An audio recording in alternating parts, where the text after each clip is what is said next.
Kansooke okukulamusaako muganda wange wenna ampuliriza era wowulirira bino nga twolekedde eggwanga eri Amerika.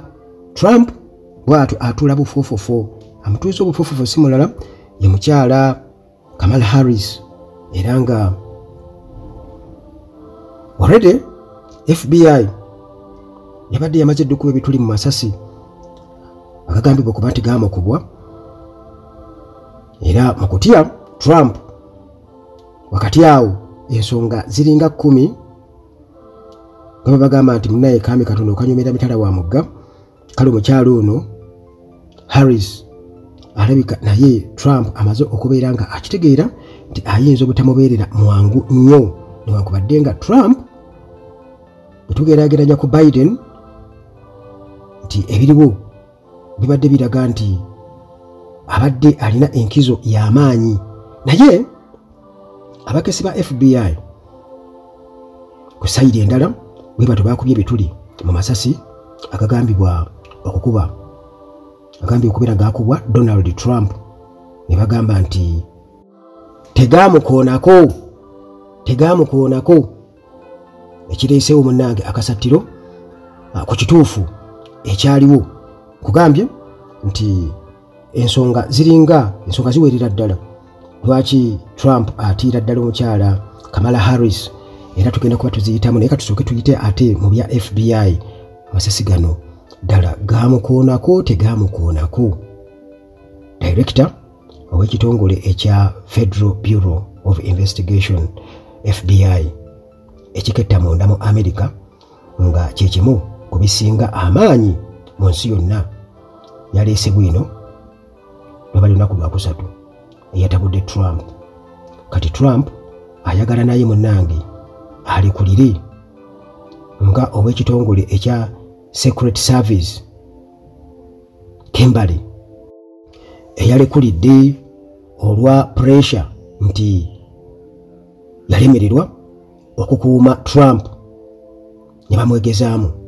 Director Christopher Wray ono nno munnange bw'atyo yabadde awa lipooti ku bipya ebyayongedde munnange okuzuulibwa ku masasi agagambibwa okukuba Trump ku ntandikwa y'omwezi guno bwe yali mu kampeyini mu ssaza yali e Pennsylvania. Ebyokulekulira yabigaanye n'ayongera ku tabwino.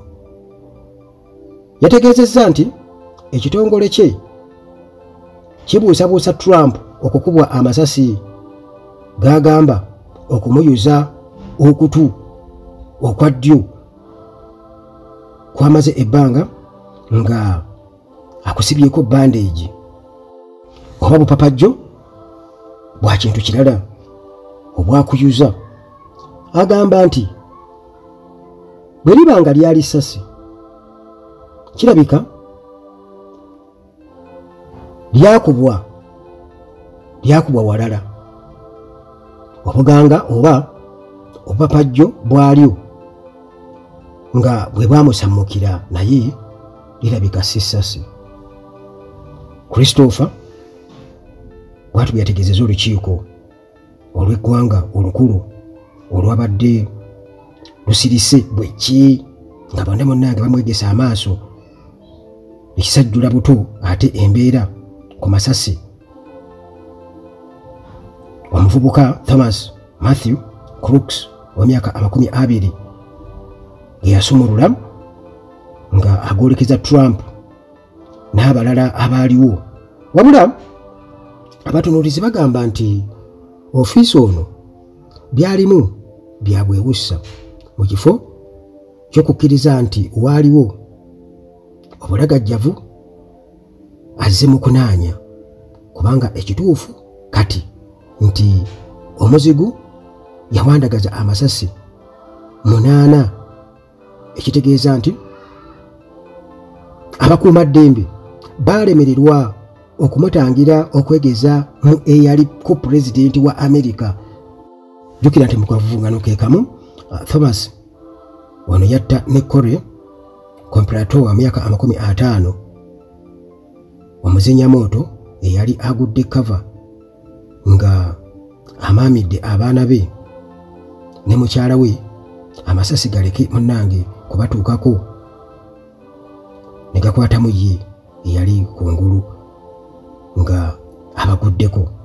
Kyokka Christopher yalemeddwa munnange okunnyonnyola lwaki ekitongole kye kyalemwa okuketta omuvubuka ketta akavubuka kano ono gwe baazudde nti yalambula ekifo enfunda eziwerako n'atuuka n'okubanga yabuusizaawo ne kamera ya drone nga wasigadde akaseera katono nnyo olukuŋŋaana lutandike.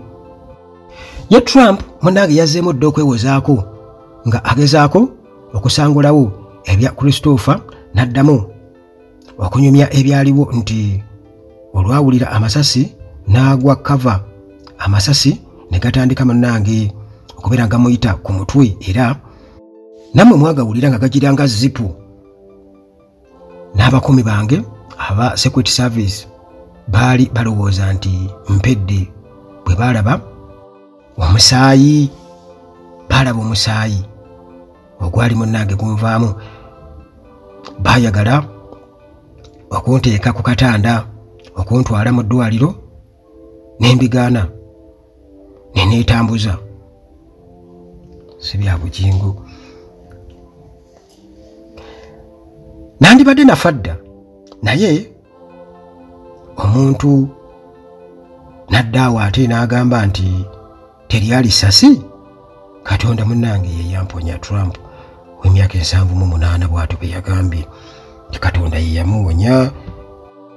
Wabula owa FBI ono ofiisa okubeera nga ate yabadde ayogera nga awolereza Joe Biden, kino kyayongedde munnange okutabula aba Trump bwe yabadde yakamala munnange okusambirira ebya Christopher ne bujabagira nga director y'omu aleese bwino omulala bwe yagambye nti yabadde yayogeddemu ne President wa America Joe Biden bwe yabadde tannalangirira kulekulira kwe.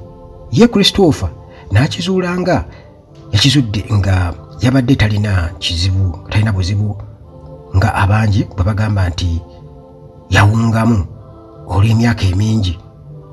Ekyo nakyo munnange kyatabudde Trump n'akakasa nti Christopher yandibaako ekimuwujja bw'abanga talina munnange kyeyalaba ku Biden. Ye Trump bw'agamba nti takyasobola yawunga. Biden w'emyaka 81 yali kulidde ku Sande ekyokukwatira ekibiina kye ekya DP bendera mu kulonda okwa president mu November w'omwaka guno n'akulekera Kamala Harris atuuke ne Trump owa Republican. Trump agamba nti obulimba ba Christopher kubagamba nti byanoonyereza talina busobozi kukulembera kitongole kyamaanyi nga FBI n'olw'ensonga yasaana alekulire. Wabula waliwo abagamba nti gaali magiraasi ge gakuba Trump ey'amasasi. Bino bitabudde bangi era amawulire aga Daily Mail gagattako nti waliwo abaasooka okutegeeza nti ebyakuba Trump najja omusaayi ogwalabibwa ku matama nga guva ku kutu birala. Tibano bagamba nti okutu kizibu nnyo okubeera nga kujja omusaayi era bwe bato ne beebuuza omusaayi guno gwavaawa. Abalala basooka kulowooza nti bwe guba musaayi gwava ku bugiraasi obw'ekyuma ekiringa TV ekiyitibwa teleprompter. Abantu ab'amaanyi kwabeera basoma bye boogera nti Thomas okwo kwe yakuba amasasi era obwavaako ne bumusammukira ne bumusala.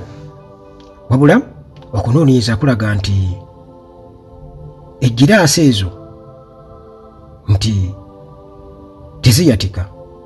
FBI ekyalemereddwa munnange okumanya ekituufu Thomas kye yali attira Trump, naye mu kompyuta ye eya laptop baazudde bwe yasooka okugikozesa okusoma bwino ku ngeri munnange omutemu Lee Harvey Oswald yattamu eyali president wa America John F. Kennedy mu 1963. Kati munnange bwe tudde ate mu lwokaano olwaddala, enkambi ya naggagga Donald Trump ow'emyaka 78 munnange eraze okutya nti okuva omumyuka wa president wa America Harris Kamala wa myaka 59 yeyingidde olwokaano, abalonzi mu biti ebyenjawulo munnange batandise okukyuka okuva ku Trump okudda ku mukazi. Bino biri mu lipoota eyakoleddwa ekitongole ekya America ekiyitibwa Compass, era nga kino kyekiwakira ekibiina ekya Republican. Trump mwe yeesimbiddewo ekyakoze okunoonyereza ekiraga nti Trump lwakwogeza maanyi mu nkuŋŋaana gattako n'okujereegerera Kamala, kyokka munnange mbu baamubuulidde dda era akimanyi okuwangula Kamala mu kalulu lugenda kubeera munnange lusozi lwennyini, tebigenda kubeera byangu. Akalulu ka America akuba president kanga November 5, 2024. Kino kitegeeza nti ebula ennaku 10 zokka Trump ne Kamala okumatiza abalonzi ba America abasoba mu bukadde 244 okubalonda. Omu ku babiri bano afuuke president wa America owaanamu 7. President wa America owaanamu 7.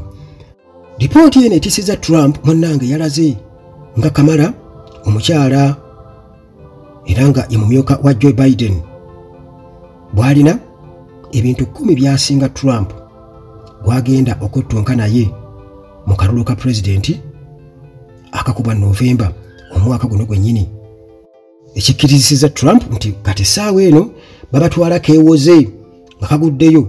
Lipooti eno yafulumiziddwa amawulire ag'amaanyi mu America, naddala aga NBC News erimu ebitundu ebikulu 10 nga byetooloolera munnange ku by'obulamu, eby'amateeka, eby'obuntubulamu, empisa, endaba y'ebintu ne kalonda yenna akwata ku babiri bano, neeraga nti byonna Kamala asinga Trump.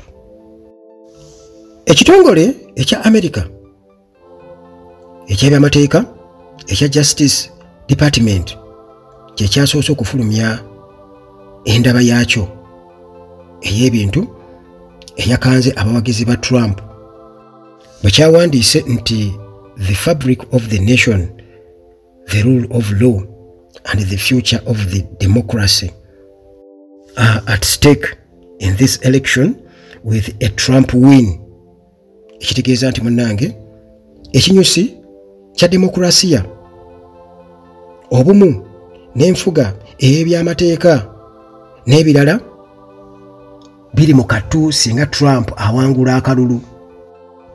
Mu mukuku ogw'ekiwandiiko kyabwe ekiraga Trump bwe yayisanga olugaayu mu kusalawo kwa kooti okukeeranga obukeezi n'ayisa amateeka agage nga omuntu n'ebintu ebimu bye yakolanga n'obukyayi mu kisanja kye kye yalimu wakati wa 2017 okutuuka 2021. Baamaliriza bagamba nti Kamala gwe basibiddeko. Abalamuzi, balooya, abakozi ba kkooti n'abalwanirizi b'eddembe ab'amaanyi abaweze 40 mu kitongole eky'ebyamateeka baatadde n'omukono ku kiwandiiko nga basaba abantu balonde Kamala. Ekyokubiri, lipoota endala zaalaze Trump bw'atasobola kugatta mawanga nga alabika n'okusattulula ago agabadde gakolagana ne Amerika naddala mu Bulaaya. Essaawa eno omukago ogwa European Union guli mu kutya ekiddako nga Trump akomyewo mu buyinza. European Union ne Amerika basuubulira wamu, bakolagana mu byobufuzi, ebyobuwangwa n'ebintu ebirala. Ensonga eyokusatu, omukago ogw'eggye erya NATO erikulemberwa Amerika era nga gwe gusinze okulemesa Vladimir Putin olutalo olwa Ukraine. Trump yalabula dda amawanga ga Bulaaya amalala agagulimu nga bw'atajja kugayamba singa munnange gaba galumbiddwa, singa mbu tegakuteekamu ssente zimala. Yalabudde dda nti singa China erumba Taiwan tajja kugitaasa, n'emmundu ajja kubaguzanga nguze okusinga okuzibawa nga obukulembeze bwa Amerika obulala bwe buzze bukola. Kamala ku Lwokusatu yasisinkanye Katikkiro wa Isirayiri Benjamin Netanyahu n'amukubiriza okukomya olutalo mu Gaza, ekyamulaze munnange bw'ayagala emirembe. Ekyokuna, Kamala nga munnamateeka tasobola kugezaako kweremeza mu buyinza nga Trump kye yagezaako okukola mu 2021 nga Biden amukubye akalulu n'ayungula n'eggye eryalumba Capitol Hill, Parliament ey'eggwanga eryo, okulemesa okulangirira okwenkomeredde ku byali bivudde mu kalulu. Kirowoozebwa nti singa anaakomawo mu buyinza ayinza n'okukola ku ky'okuggyawo ebisanja, kubanga pulezidenti alina kufuga bisanja 2 ate olwo Trump ebibye biba munnange biweddeko. Eyali omwogezi w'ekitongole eky'ebyamateeka Anthony Corey agamba nti Kamala nga eyaliko ssaabawolereza wa gavumenti ebyamateeka abimanyi, tasobola munnange kukwata ku ssemateeka. Ensonga ey'okutaano, obwagazi bwe balaze ku Kamala nga Biden avudde mu lwokaano lwamuweesezza ssente ezasinze eza Trump, lwamuweesezza ssente ezasinze eza Trump. Essaawa eno alina obukadde 2,000 eza $, ng'ogasseeko obukadde 95 ezaali munnange ziweereddwa Biden, nga nazo kati Kamala yazivunaanyizibwako. Wadde Trump yagenze mu kkooti okulemesa okukozesa eza Biden kubanga munnange si gwe baaziwa, looya wa Kamala omukugu ayitibwa Shurav Ghosh, kamukugu nnyo mu by'okulonda nga akolera mu kitongole ekya Campaign Legal Center, yagambye nti munnange kizibu Trump okuwangula omusango ogwo. Ensonga y'omukaaga, Kamala ye muntu atannaza ku musango gwonna gumanyiddwa mu butongole ekitali ku Trump eyasengesebwako egimu ku misango okuli ogw'okuganza omukazi omuzinyi w'ekimansolo ayitibwa Stormy Daniels. Ensonga y'omusanvu, Trump bamulabanga agenda okweggyako emisango egisoba mu 100 gye yazza nga akyali mu ofiisi y'obwa pulezidenti ne gye yazza nga agivuddemu. Abakugu bagamba nti ebimu ku byagenda okusookerako kwe kulemesa okuddamu okuwozesebwa ku misango okuli n'egy'okulaalaasa ebyokwerinda bya Amerika bwe yava mu ofiisi mu 2021 n'agenda n'ebiwandiiko bya bbomu eza nyukiriya mu maka ge nga buli omu waddembe munnange okubyerabirako. Ensonga y'omunaana, ng'abakyala bwe basinga obungi mu Uganda ne mu Amerika bwe kiri era balabanga Kamala alina omukisa ogw'okulondebwa abantu abangi kuba Trump. Mu kulonda okwa 2016 Hillary Clinton we yeesimbirawo ku Trump, Hillary yawangula akalulu k'abangi, Trump n'awangula akababaka, ekitegeeza nti Kamala alinga asigazza okuwangula akababaka akigatte. Ensonga ey'omwenda abagwira bangi mu America, ate nga Trump alowooza nti abantu abagendayo obugenzi be Bamerica abatuufu. Kino kirabwanga ekyobusosoze, ate nga yalangiridde dda nti olutuuka munnange mu ntebe agenda kugoba abagwira obukadde 15 bulambirira. Ensonga ya 10, abantu ab'amaanyi abasinga mu America naddala abaaliko ba president nga Barack Obama ne Bill Clinton bawagira Kamala, wadde Obama tannasalawo, asuubira munnange okusalawo mu bulungi ne mu bubi, kubanga ekibiina wano gwe kisimbyewo, gwe kisazeewo, naye gwalina munnange okusalawo ng'ate ekibiina kya DP kitegese olukiiko omwezi guno okuyisa Harris Kamala. Alabikirawo nti era gwe kigenda okubeera nga kiyisa. Kino nno nakyo era kikanze enkambi ya Trump, kubanga Barack Obama muganzi nnyo mu America. Ebyo muganda wange byebyo mu ggwanga erya America, mu kubigattagatta bwe tutyo, ate tulinde agaddako mu mboozi zaffe endala. Akuume.